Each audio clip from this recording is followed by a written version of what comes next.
to this new episode of Foresight. In this episode, we explore Oman and the United Kingdom's relations, historical relations, trade relations, and of course, the FTA. Our exceptional guest is really the right person to speak to about how can Oman and the UK relation when it comes to business flourish in the coming years. And before we welcome our guest, we'd like to extend our thanks to Oman Chamber of Commerce and Industry for being our strategic partner. And now, we would like to welcome Dr. Liane Saunders, the Ambassador of the United Kingdom to Oman. Your Excellency, welcome to Foresight. Thank you very much. It's such a pleasure to have you. And let's just dig in. How would you see the current relation between Oman and the UK when it comes to business, trade, and investment? How would you evaluate it? And let's be beyond diplomatic statements. Let's be more pragmatic about it. Well, I am a diplomat, so I'm going to be diplomatic in whatever I say. But I think this is the 225th anniversary of a very famous treaty between the UK and Oman, one that said that we would have an enduring friendship and a friendship that would remain unshook until the end of time, which I think really goes to the heart of the relationship, including the trade, business and investment relationship, because it means that whatever is going on in the world and whatever frictions there are, that the UK and Oman would work closely together. And in this special year, but also in this particular period of time, I think what we do together matters. And Oman is obviously going through a massive transformation in terms of diversifying away from hydrocarbons. The UK is on a similar journey. One of our 5 missions, national missions of government, is to be a green energy superpower and a clean energy superpower. And so I think there's a lot of synergy between what Oman is trying to achieve and what the UK is trying to achieve. And both of us are countries that care about our next generation. So part of the importance of the trade and investment relationship between us is to create the jobs, not just for the markets of today, but for the job market of tomorrow, because that will be what gives our young people jobs and hope and a future. When we talk about the future, the UK is the biggest direct investor in the country, but the focus of the investment is upstream when it comes to oil and gas. When you talk about the future and the green hydrogen, how can we make the UK also as big as an investor in the future in these areas, just as they are the biggest investor today in upstream? Well, look, I mean, the hydrocarbon cooperation between us is a legacy area. But I would say that actually over recent years, it's been the non-hydrocarbon work that has been really taking off, including in the hydrogen field. Because if you look, Oman has obviously been going through, it's had 2 rounds of auctions for its hydrogen concessions. And of the 8 concessions that have been issued, the UK has companies involved in 4 of those concessions. We're the only country amongst all of those that have bid in the various auctions and been involved in the various arrangements that have got more than one involvement in more than one concession. And I think that speaks to 2 things. It speaks to the interest of UK companies in this area, the fact that they recognise that Oman is going to be one of the world leaders in this space, and they want to be in there at the inception, at the outset. But equally, I think it also speaks to the expertise that the UK is developing in this area. We have a lot of, we've invested a lot in R&D. We have a lot of small, medium and large companies that are working in the renewable energy space. Green hydrogen is still considered a risky area, still very grey. Are British companies interested in venturing in Oman at this time at such an early stage? Yes, well, I think as I say, the involvement in these concessions, working in consortia with other companies from across the world, actually, I think shows that they recognise the seriousness with which Oman is approaching this, and I think there's been something systematic about the way that Oman has done this. The fact that the government has worked out where it wants to have the fields, that it's got this organised auction process, that there's been a transparency about the process and a consistency about the process, and that lessons have been learned from the first auction to the second auction. And I think that kind of gives British companies confidence that the Omani government is clearly, not just committed in theory to this, but is making the practical moves necessary to bring companies into the market. Of course, there's uncertainty about it, but that, in a way, is what also makes it exciting. A whole new market is being created, and there will be a number of years of sort of speculation, of assessing, of working out what the art of the possible is. And of course, in that time, off-take arrangements will have to be developed. New technologies may come in to be able to support a more, lean way of developing these fields, a more efficient way of developing these fields. But that, again, is really interesting. If you're in this area of renewable energy, to be in such a structured market, a market that brings confidence and where the government is committed to it, is certainly something of interest. And I think it's also worth saying that the UK export credit finance arrangements are also very heavily sort of geared towards green and renewable energy, and so there are opportunities for British firms as well as for Omani firms working in this space to really benefit from that too. Apart from green hydrogen, what are the other areas that are less explored between Omani businesses and British businesses, whether it's in Oman or in the UK? Well, I think there is a number. Obviously, one of the most important things that Oman is doing as it diversifies is that it's setting up stable regulatory frameworks. Now, the UK has a lot of experience in professional standards, in regulatory environments, in setting regulatory environments, in legislative and legal work. Now, that doesn't sound very glamorous, but actually, I think for business confidence and for investor confidence, it's absolutely vital that you have these frameworks, because if you've got a framework, then it's clear and open and everybody knows what rules they're abiding by. So actually, I think Britain and Oman have started, but there's much more that they can do in a whole range of different spheres. And that's everything from telecommunications right the way through to space, to engineering, to fintech. All of these areas need regulatory frameworks and environments, and then they need skilled personnel with a progression pathway to professionalise through their careers. And there is a lot of British ability to work in that space. I think heritage tourism, the UK obviously has its own very strong heritage tourism. I think heritage tourism in the UK has come through a journey. I remember when I grew up as a child, you would often have really beautiful places, but they weren't connected well. And when you were at a site, wider economic opportunities hadn't been made. Now, I see brilliant things going on when I travel in Oman, and I think there's lots more that Oman and the UK can do to work together. I think Oman is certainly making a big start in attracting tourism from the UK to Oman. It's had a big campaign when I was back in the UK in the autumn. You couldn't go anywhere. If you looked at a bus, if you were on the tube, Oman was everywhere, which was wonderful to see. But I think there's actually a lot at the kind of the coalface of that, where if British firms can work. One of the important things, if you're going to have a heritage tourism industry, is to be able to have safety.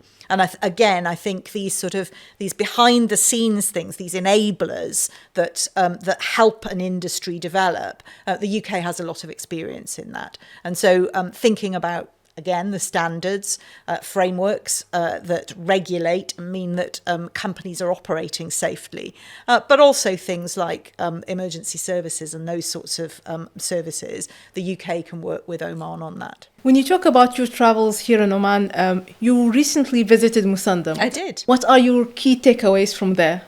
So, I mean, it was a wonderful visit, and I'm really grateful to both the Ministry of Foreign Affairs and to the Governor of Musandam who made it possible. I think what really struck me is, I mean, as I am always struck, Oman is a very diverse country, and the geography and the geology that there is in Musandam makes it a very challenging environment. You know, there are lots of communities that are cut off from one another and from the capital of the governorate, as it were, by the sea, by the mountains, and of course in the UK we also have areas, the Highlands and Islands of Scotland and the coast of Cornwall. They face the same challenges. How do you keep communities connected? How do you enable communities to flourish? How do you enable economic growth to happen? But what was wonderful was to see the Chamber of Commerce working together with the governor and really looking, and also the entrepreneurs that were there, really working together to come up with new ideas, new things to do. And adventure tourism being one of them. I didn't go on the famous zip line. That was a step too far for me, but we did go up to the top and have a look at it. So. Amazing. Speaking about the region, the talks about having an FTA between two blocs, first the GCC and the EU, it never progressed. It was just standing still. And then after Brexit, then a new talk started between the UK and the GCC as a bloc FTA. But again, there were certain hiccups down the road. Today, what are the recent achievements? What is the progress in the FTA between the GCC and the UK? And is it moving forward? Or are we still facing, at a regional level, are we still facing these problems? Well, look, free trade agreements, it can take decades, and you've referred to one that is sort of still in process. There are others, and the UK, has sort of looked at the free trade agreements that it wanted to pursue when we came out of the EU, because obviously prior to that, trade was one of the areas that was negotiated at the EU level rather than at the member state level. Now, as the UK, having exited the UK, the EU, we're able to pursue our own agreements. And I think right from the very start, we saw the potential for a free trade agreement with the Gulf. We have a lot of business with the Gulf already. It's also an area where we have fewer areas where we're in direct competition, because that's often where the snags and the hurdles come. So actually, I would say that, since we came out of the EU, the Gulf FTA is the one that has been progressing perhaps the fastest. I would say that we're now in that sort of crucial phase. The negotiations are ongoing. Indeed, there's just been a round in London happening in the last week. And we're really at that sort of nitty-gritty stage. So you'll appreciate that because it is an ongoing negotiation, and I'm not one of the negotiators, we need to leave them with that space to negotiate. But I'm optimistic. I think both sides really want to do this deal. But the other thing about this deal is it's going to be a deal of substance. There are some free trade agreements that are really just shell agreements, and so they can be signed quickly, but then absolutely nothing happens for years and years and years because the both sides haven't worked out that niggly detail between them. In this process, we're doing that. We're looking through in detail. We're going through all of the areas that the Gulf, the GCC, has a sort of collective agreement about, and then there are some areas that we have that are national agreement issues. So we're working through all of that, and at the end of that agreement, it will mean that there's a much more substantive start point. Now, I need to give a caveat because not everything's going to change overnight. These things take time to develop, but it will at least give us a really good area if we can get through, the process we're going through at the moment and nudge it over the line. And I'm, confident that we can do that. We just need to keep the political will on both sides going. Then I think we'll be in a good position. And I think there are certainly UK government figure suggests that, overall we would be likely to see an increase of in trade of around 16% across the Gulf if we do succeed in signing this free trade agreement. So that's good news for everybody. So now we are talking about two levels of the FTA. One is with the bloc, this GCC, and then a bilateral FTA. No, so I think that it will be a group, it will be a bloc FTA, and that was a sort of decision that was taken between all the parties, much further ago. What we will have at the end of that is a free trade agreement. It is then possible, if you look at that as the ground plate, it is then possible for the individual countries within the Gulf to build on that and to say that they want to go further than the existing trade agreement. So it's a starting block, really, rather than an end point. I think that's the best way of looking at it. For a country like Oman, what are the advantages such country can have with in an FTA, where it has strong competitors in the region, bigger economies, and more resources?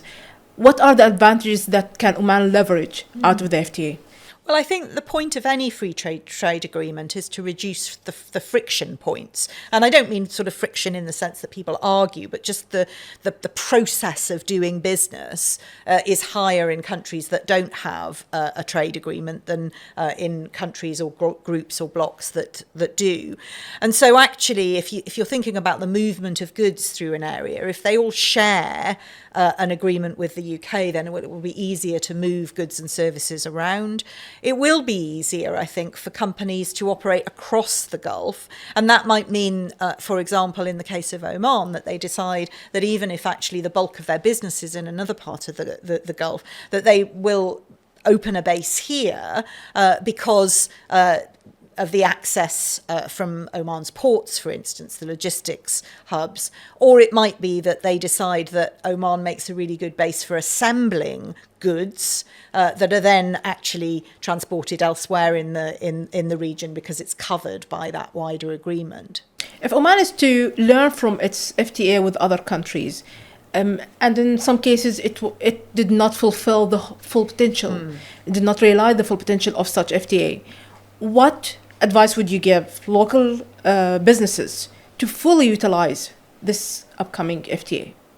Well, I mean, I think obviously we'll need to wait till the agreement is signed, because that will define what areas are covered by it, what proportion of goods are covered, all of those sorts of things. So I would say that when the agreement is made, really reading the small print and understanding the breadth is going to be important. I think the other thing is that, as I said, look at it as a base plate.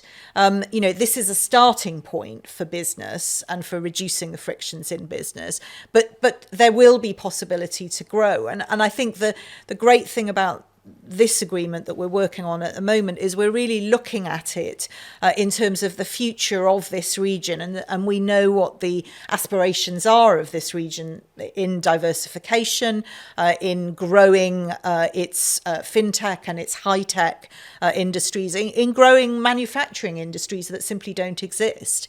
And for all of those reasons, I think, kind of looking at where you might go in the future with your business and how you might partner with the UK in that respect is going to be an important thing for businesses to do. If you are to speculate, this agreement, will it take months to be signed, years to be signed? I'm not speculating on that. I'm not in the negotiations. I'm sure you've been asked this question. I'm always asked that question. And of course, it's a fair question because people are excited and I really love that. But I think we also have to recognise that in any negotiation, whatever it is, whether it's trade or whether it's politics, it's really important to give the negotiators the space, because actually, if you give negotiators the space, then when it comes to the political agreement, you're likely to have something that's more substantial and, to your earlier point, that is actually going to live up to its potential. And I really want to see the agreement overall live up to its potential if we can get it across the line, and certainly to benefit the UK and Oman relationship. As you spoke about politics, this brings me to my last question. Geopolitics in this part of the world plays a big role. And whenever there is an escalation in the region, different sectors and different aspects of lives get impacted. To what extent do you feel that the geopolitics of this region impacts the business dealings and the investment dealings and relation between Oman and the UK? Well, I mean, of course, in general, they do. I mean, whenever anybody sort of, kind of hears the news and that they hear that there is conflict in a particular region, they look in broad terms, and it can make them nervous about doing business in those areas. I think one of the roles that diplomats and that embassies play, both my embassy here in Muscat, but also the Omani embassy in London plays, is trying to bring the specifics of what life here is like, because obviously Oman is very stable, very calm, and is also a country that is deeply committed to peace and security in the region and beyond. And so part of my role is to bring that to life for people. But inevitably, you only have to look at the sort of attacks that have, been happening on shipping in the Red Sea to see that, that freedom of navigation is a really important, right within the sort of international rules-based system. Because, if you can't have ships moving freely through areas, not having to fear that they're either going to be attacked or that they're going to have, their crew detained, that adds time to people's journeys if they have to make, movements avoiding certain areas.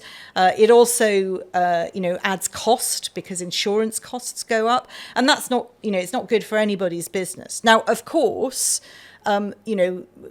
conflict happens for different reasons in different places. We all understand that. But I would say that, it's why the UK and Oman collectively make so many efforts to try and de-escalate, to bring peace, to lower the temperature, is because it's important for the safety and security of our citizens, but it's also important for our trade and investment too. Well, I look forward to hear more good news about the FTA. And Your Excellency, thank you so much for being with us in this episode. Very great pleasure. Thank you very much. Thank you so much. Thank you. And we'd like to thank also our viewers and our strategic partner, Oman Chamber of Commerce and Industry, for their ongoing support. And please stay tuned for the next episode. This has been Fatma Al-Aremi and Studio Makan. See you next time.